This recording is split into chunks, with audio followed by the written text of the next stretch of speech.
In 1987, I was driving cross country with a girlfriend, and we had stopped at the side of this kind of desolate road just to get off from driving cross country. We were tired.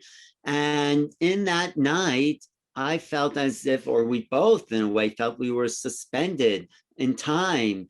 And I didn't remember anything when I woke up in the morning, except for having a little weird feeling that I wanted to get out of there. But I did find what's now called a classical abduction mark on the back of my leg. And I didn't know what it was until I talked to people who were very versed in the field. Bud Hopkins, I had met. He ran the Intruders Foundation. He really is the godfather of the alien abduction experience, because he didn't discover it, but he started to put together patterns. And from what I told him about my story, it did fit the pattern of a classical alien abduction: missing time, unable to remember details, which eventually I did remember when I had a regression years later.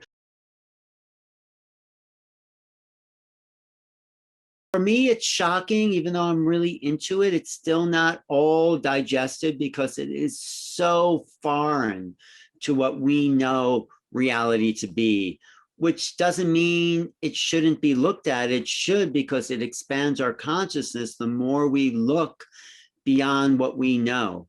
I think everyone knows someone who's had some UFO sighting, some experience. You yourself may have had a dream of something interacting with you. They come in those kind of forms, these non-local, non-ordinary realities.